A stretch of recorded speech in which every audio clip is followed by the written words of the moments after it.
सभी को very very good evening. Numbering of carbon atoms, इसको आज हम इस पूरी वीडियो में समझेंगे और खासकर पॉलीन्यूक्लियर हाइड्रोकार्बन्स के केस में।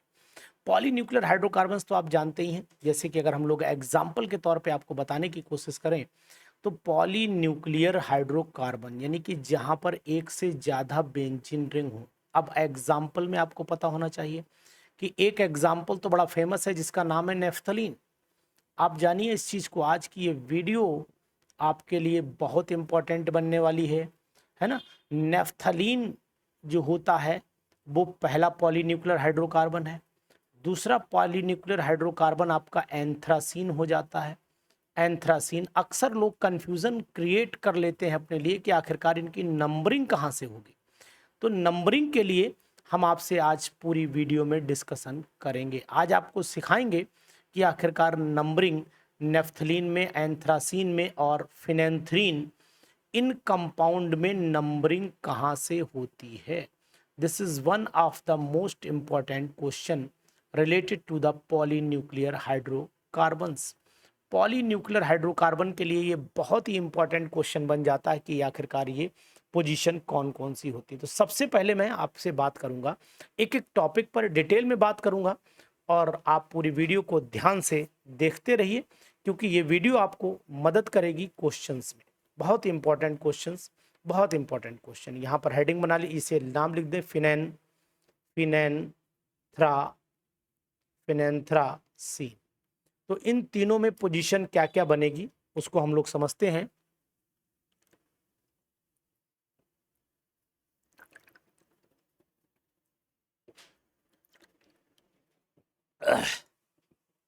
देखिए, नेफ्थलीन, एंथ्रासीन और फिनेंथ्रीन, तो एक एक करके समझेंगे, ज्यादा बेटर रहेगा। सबसे पहले मैंने हेडिंग बना दिया आपका नेफ्थलीन, वेरी वेरी इंपॉर्टेंट। देखिए, नेफ्थलीन में तो अक्सर लोगों को पोजीशन पता रहती है कि पोजीशन नेफ्थलीन में कहाँ और क्या है। देखिए, आपको बताने की कोशिश करूंगा कि सबसे पहले हम लोग जब भी पोजीशन गिने तो हमेशा यहाँ पर एंटी क्लॉकवाइज और क्लॉकवाइज कंडीशन याद रखना। तो यहाँ आपको नेफ्थलीन में क्लॉकवाइज चलेगा। जैसे कि अगर मैं बात करूं क्लॉकवाइज को, तो यहाँ पर 1 डालूंगा, यहाँ 2 डालूंगा, यहाँ 3 डालूंगा, यहाँ 4, यहाँ 5, यहाँ 6, यहाँ 7 और यहाँ पर 8 नंबर आ जाएगा। जब ये 8 आ गया तो 9 और 10 पोजीशन आपकी ये हो जाएंगी। तो अब अगर हम इनको नंबरिंग दें और नाम बताएं तो पोजीशन कौन कौन सी क्या कहलाती हैं। ये जो खड़ी पोजीशन है ऊपर नीचे, ये अल्फा कहलाती हैं और साइड वाली पोजीशन आपकी बीटा कहलाती हैं। इसी तरीके से यहाँ पर भी अगर बीटा बोलोगे तो बीटा डैश कर दो, यहाँ भी बीटा डैश कर दो, यहाँ पर अल्फा डैश कर दो, ये भी अल्फा डैश कर दो। और जो अंदर वाली पोजीशन है 9 10, अगर चाहोगे आप तो इन्हें गामा पोजीशन बोल सकते हो। लेकिन इसमें 9 10 पोजीशन जो होती हैं वो एंगुलर कार्बन पर होती हैं, इसलिए इनको कोई नाम नहीं दिया गया है। ये बात आप ध्यान दीजिएगा, ठीक है। अब इनमें भी एक चीज आपको बहुत इंपॉर्टेंट याद रखनी पड़ेगी, इसी के हिसाब से इनको नॉमेनक्लेचर में आपको सहयोग लेना पड़ता है। जैसे कि अगर मान लीजिए कहाँ पर लगा है उसी हिसाब से कंपाउंड का नाम बन जाता है। अगर मान लीजिए अल्फा पोजीशन पे है तो अल्फा नेफ्थॉल, बीटा नेफ्थॉल आपने नाम सुना होगा। और अल्फा नेफ्थॉल और बीटा नेफ्थॉल तो शायद मुझे लगता है कि बहुत आता है एग्जामिनेशन में। अगर अब आपसे कोई अल्फा नेफ्थॉल और बीटा नेफ्थॉल पूछे तो मुझे उम्मीद है कि आप बता देंगे। OH अगर फर्स्ट नंबर पर लगा है तो अल्फा नेफ्थॉल बन जाता है। एक एग्जाम्पल भी ले लेता हूं, अगर OH फर्स्ट नंबर पर लगा है, जैसे कि मान लीजिए OH आपने यहाँ पर लगा दिया, ये आपने OH लगा दिया, ये तो ये अल्फा नेफ्थॉल कहलाता है, यानी कि 1 नेफ्थॉल या फिर अल्फा नेफ्थॉल कहलाएगा ये। लेकिन अगर आपने यही OH लगा दिया सेकंड नंबर पर, यानी कि पोजीशन नंबर बीटा पर, तो बीटा पर लगाने पर क्या होगा कि इसका नाम बन जाएगा बीटा नेफ्थॉल। बहुत है इंपॉर्टेंट, पढ़ना जरूर है आपको। तो आपको इसमें पोजीशन क्लियर हो जाएंगी कि आखिरकार कौन सा कंपाउंड क्या होगा। इस तरीके से नाम लिखने में आपको बहुत बड़ी आसानी हो जाएगी। तो इसको जरूर ध्यान दीजिएगा कि आखिरकार इनके नॉमेनक्लेचर में हमें क्या क्या याद रखना है, ठीक है ना। तो ये बात की मैंने आपसे किसकी, ये बात की मैंने आपसे नेफ्थलीन की। आ जाइए इसी की सीरीज में कंटिन्यू कर लेते हैं एंथ्रासीन। तो एंथ्रासीन मैंने यहाँ पर ये बना दिया। देखिए इंपॉर्टेंट है, जल्दीबाजी ना करिए। जो लोग पोजीशन भूल जाते हैं उन्हें उनकी पोजीशन याद दिलाने के लिए ये वीडियो बहुत इंपॉर्टेंट है। ये अल्टरनेट बॉन्ड बना दिए मैंने। ये आपका प्यार से इसका नाम रखा गया है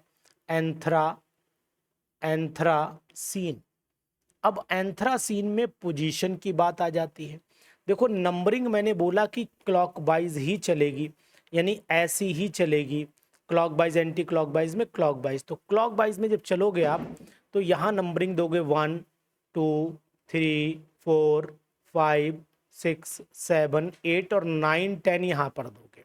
इनको भी यहाँ पर हम लोग वही गामा पोजीशन बोलते हैं, खड़ी पोजीशन अल्फा होती हैं।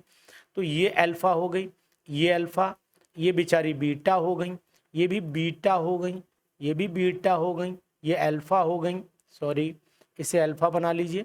ये पोजीशन हो गई आपकी अल्फा, ये भी अल्फा, और ये बीच में गामा पोजीशन आपकी आ गई। अब इनको नंबरिंग भी दे दी मैंने, पोजीशन भी आपको बता दी। तो फर्स्ट पोजीशन जो है वो अल्फा पोजीशन है, फोर्थ पोजीशन अल्फा है, एट्थ पोजीशन अल्फा है, और फिफ्थ पोजीशन अल्फा है। जबकि 9 10 गामा है, 7 यानी कि 2 3 6 7 ये पोजीशन आपकी कौन सी है, बीटा है। एक ऑड एक इवन, एक ऑड एक इवन, एक ऑड एक इवन, ध्यान दीजिएगा इस तरीके से चल रहा है इसमें। तो नाम आप लिख सकते हो। क्लियर हो गई बात? नहीं तो यहाँ पर पोजीशन याद रखिएगा कि इसमें कौन सी पोजीशन चल रही है। इन पोजीशन के हिसाब से ही नाम फिर इसमें भी दिया जाता है। लेकिन यहाँ पर 9 10 के प्रोडक्ट ज़्यादा पूछे जाते हैं, इसलिए 9 10 पोजीशन जरूर याद रखना। ऊपर नीचे 9 10 पोजीशन होती है, उसके क्वेश्चन पेपर में भी खूब आए हैं। जैसे कि एंथ्रासीन का जो 9,10 एंथ्राक्विनोन बहुत पूछा गया है, और एंथ्रासीन जो होता है वो एंथ्राक्विनोन से बनाया भी जा सकता है, ये बात आप ध्यान दीजिएगा। ऐसे ही अगर बी आर यानी इसकी 9 10 पोजीशन बहुत ज़्यादा रिएक्टिव होती है, और ख़ासकर अगर मैं ब्रोमिनेशन और क्लोरिनेशन की बात करूं, नाइट्रेशन की बात करूं, तो इन पर 9 10 पोजीशन ही एक्टिव पोजीशन मानी जाती है, और यही 9 10 पोजीशन डाईहाइड्रो एंथ्रासीन भी बनाती है। तो इस पोजीशन का महत्व ज़्यादा है और आपको याद भी रखना बहुत ही ज़रूरी है। Is it clear? अब यहीं पर मैं आपको बताने की कोशिश करूंगा कि आखिरकार फिनेंथ्रीन कैसे बनता है। तो फिनेंथ्रीन पर भी आपकी एक बहुत बड़ी इंपॉर्टेंट तरीका है बताने का। तो देखिए याद हो गया होगा, अब तो आप जरा एक बार लिख करके भी देखिए, तो मैं उम्मीद करता हूं कि आपको याद हो गया होगा। फिनेंथ्रीन का स्ट्रक्चर आप जैसे चाहें बनाएं, मैं आपको 3 तरीके से बना करके दिखाता हूँ फिनेंथ्रीन का स्ट्रक्चर। देखिए बीच में सबसे पहले एक काम ये करो, खड़ा वाला स्ट्रक्चर बना लो। ये स्ट्रक्चर सबसे कॉमन है और सबसे ज़्यादा बनाया जाता है। ये फिनेंथ्रीन मैंने ऐसे बना लिया, ऐसे करके ऐसे बना लिया। Is it clear? अब यहाँ पर क्या करना है, पोजीशन का यहाँ ध्यान रखना पड़ेगा कि जब नंबरिंग करेंगे आप तो इसमें जो गड्ढा है वो उधर पहुँचना है किसी भी तरीके से। तो यहाँ पर 1 डालूंगा, यहाँ 2 डालूंगा, यहाँ 3, यहाँ 4। समझ में आया अब आपको? 4, इसके बाद 5 हो गया, यहाँ 6 हो गया, 7 हो गया, 8 हो गया।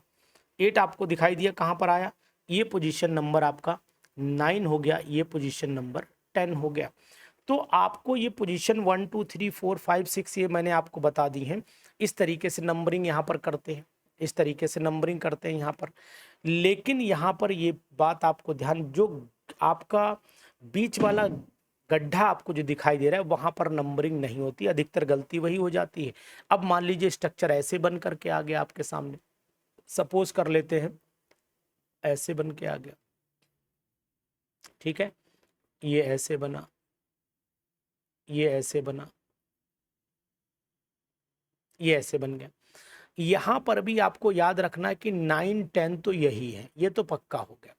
अब आपको याद रखना कि यहां पर भी हम 1 चलेंगे, वही कंडीशन वही रहेगी, 1 2 3 4, यहाँ पर 5 6 7 8 9 10 चले जाएंगे यहाँ पर। क्लियर हो गई बात? एकदम मस्त समझ में आ गया आपको। इनमें आप सर्किल भी बना सकते हो, बॉन्ड बनाना चाहो तो आप बॉन्ड भी बना सकते हो, वो भी कोई प्रॉब्लम मुझे नहीं दिखाई दे रही है। तो ऐसे करके आप ये भी काम कर सकते हो। अगर ये स्ट्रक्चर खड़ा बना दिया जाए तब भी संभावना है कि भाई कैसे बनेगा। देखो आपको अगर यहाँ से बना दे, मान लो बीच में बस डंप आपको याद रखना है। ये पेन थोड़ा लाइट चल रहा है इसलिए हम इसको यहीं यूज़ करेंगे। यहाँ पर ऐसे बना, ऐसे बना, ऐसे बना, ऐसे बना, ऐसे बना, ये रिंग बना दिया, यहीं से दूसरा रिंग बना दीजिए, ऐसे बना, ऐसे बना, ऐसे बना, यहीं से आप यहाँ से दूसरा रिंग बना दीजिए, अपने आप गड्ढे में पहुंच जाएगा, ऐसे बना, ऐसे बना, देखो ऑटोमेटिक वहीं पहुंच गए। अब यहाँ पर भी नंबरिंग देखो, जाना गड्ढे की तरफ है, चाहे कैसे भी जाओ, 1 2 3 4, यहाँ पर 5 6 7 8 और 9 10 ऑटोमेटिकली यहाँ आ ही जाएंगे। जहाँ 9 हो उससे पहले 8 ले लेना, गलती होगी ही नहीं, आपसे 100% श्योर है। ठीक है, अब यहाँ पर क्या करना है, यहाँ पर भी नंबरिंग उसी तरीके से आपको अंदर चाहे गोले बना दीजिए और चाहे आप बॉन्ड बना दीजिए, उसमें भी हमें कोई दिक्कत नहीं आती है, दोनों ही एप्लीकेबल है। अल्टरनेट ध्यान रखिएगा, अगर डबल बॉन्ड बना रहे हो तो अल्टरनेट बनाइएगा, और अगर आप डॉट बना रहे हो तो ऐसे बना दीजिएगा। तो पोजीशन नंबर 1 2 3 4 ये जो पोजीशन होती हैं, इन पोजीशन ये केबल जो होती हैं वो 5 प्रोडक्ट बनाती हैं और 5 मोनो सब्सटीट्यूटेड प्रोडक्ट बनाती है। ये पूछा जा सकता है, पोजीशन नंबर 1 2 3 4 ये 5 मोनो सब्सटीट्यूटेड प्रोडक्ट बनाएंगे, 5 मोनो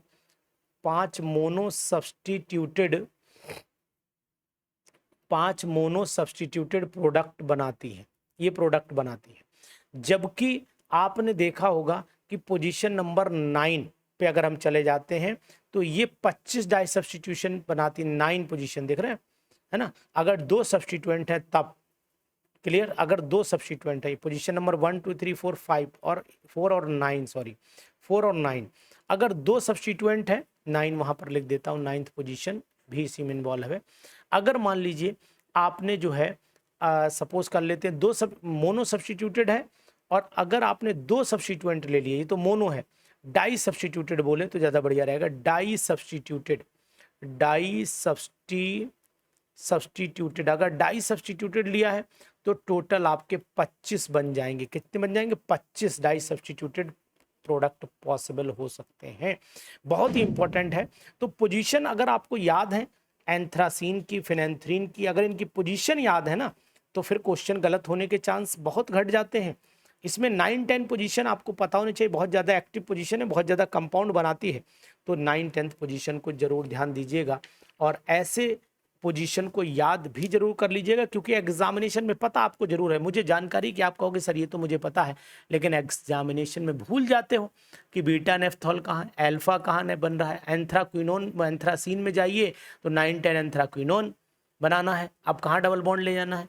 इसी तरीके से फिनेंथ्रीन में तो मैक्सिमम लोग गलती करते ही है। तो ये पोजीशन याद रखिए और वीडियो को शेयर जरूर कर दीजिए, क्योंकि इसमें आपको पता लग गया है कि आखिरकार पोजीशन कहाँ है।